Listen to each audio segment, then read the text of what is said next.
That's where you're looking. My name is Darlene Applegate. I'm an associate professor of anthropology at Western Kentucky University. The first inhabitants of southern Kentucky were ancestors of today's Native Americans, and these folks are referred to by archaeologists as Paleo-Indians. We do not know what they called themselves, obviously. The Paleo-Indians entered into southern Kentucky and into Allen County as early as 11,500 years ago. And they would have lived a mobile lifestyle. These would have been small groups of people, fairly nomadic, fairly egalitarian social groups where everyone was equal as opposed to having a designated leader. They would have been hunters and gatherers, eating a wide variety of plants and animals. Whether or not they were big game hunters has been called into question based on more contemporary archaeological research. We don't know a lot about them other than their technology because we don't have a lot of evidence of things other than their tools, which are characteristically made out of chert or flint and include spear points, such as really characteristic fluted spear points. But we don't know much about the housing that they lived in because it would have been temporary and wouldn't last very long. We don't know much about their religious beliefs or their mortuary practices because we just don't have a lot of evidence of that. I know of one fort. This is a type of site that archaeologists call a hilltop enclosure. A hilltop enclosure is just a description of what the site looks like. So it's on top of a hilltop, and enclosure means that earthen or earthen stone walls were built around the perimeter of the hilltop, creating an enclosed space, so hence a hilltop enclosure. So it's more a descriptive term about what the site looks like. Sometimes people refer to them as forts, which implies something about how they would have been used. And there's very little indication that these hilltop enclosures would have had a defensive function because the walls are just not high enough. Oftentimes they have gaps or openings that will allow people through.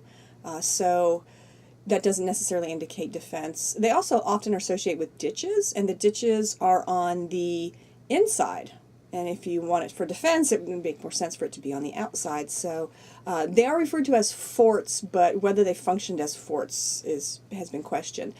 The only one I know of in Allen County is located in the Drakes Creek drainage. And it is earthen walls associated with a high, prominent location on the landscape.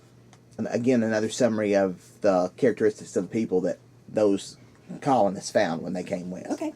Well, there was a lot of cultural changes, you might imagine, from the initial time when Native Americans entered into Kentucky over 11,000 years ago to just several hundred years ago at the time of contact with Europeans and others.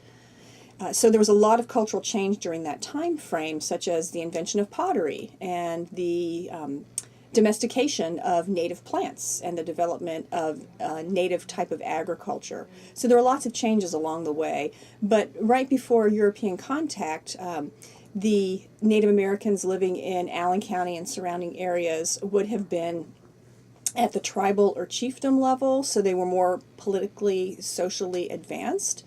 They lived in towns and villages, so they had a permanent sedentary or settled lifestyle. They also were maize farmers. Maize had moved up from Mexico.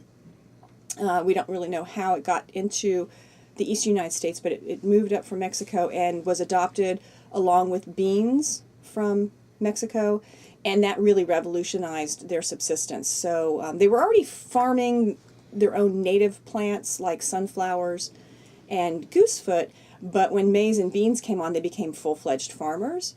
So they would have had settlements near their farms at the time of European contact. Also at the time of European contact, there would have been a really elaborate pottery technology that had developed at that point in time, and the pottery then is very distinctive because they ground up mussel shells to use to temper the clay to make sure it didn't explode when it was being heated, and so the shell tempered pottery is very diagnostic of those folks. They were weaving textiles, as they had been doing for a long time. They were engaged in long-distance trade, which had developed earlier, but they expanded out those trade networks. So they were pretty far advanced at the time of European contact. There are two general myths about Kentucky, and this would apply to Allen County as well, and these are very pervasive myths. They get perpetuated in curriculum and in storytelling, but there's just no archaeological evidence or historical evidence for these myths. One is the myth of Kentucky being a dark and bloody ground, which implies that this was only a place where native tribes came in to fight with one another. That is just not the case. The idea of a dark and bloody ground is actually something that was taken out of context from a speech made by a Cherokee, very prominent Cherokee politician named Dragging Canoe. This was in the 1770s. He was at a treaty conference, and the Cherokee were working with the English to cede over some property, some land, and part of that was Kentucky. And Dragging Canoe was warning his fellow Cherokee that ceding over these properties, including Kentucky, would be very bad for the Cherokee. And so he was saying in his very eloquent speech that it would be a dark and bloody ground, meaning that life would not be easy here for settlers who moved in as the lands were ceded by the native groups. So it's not at all that Kentucky was a big battlefield for Native Americans. A second myth I would like to mention that's very pervasive and definitely has no evidence is that there were no natives here at the time of European contact, that it was abandoned. Kentucky was abandoned. It was a vacant quarter. Some people call it a vacant quarter. That's just not the case. There were definitely natives in Kentucky at the time of European contact. In northern Kentucky, there are 50 known native settlements like Lower Shawneetown, which was a very cosmopolitan place. There were folks from all different kinds of tribes, British, English, or British and French traders were there. So it's a very much a melting pot type of settlement.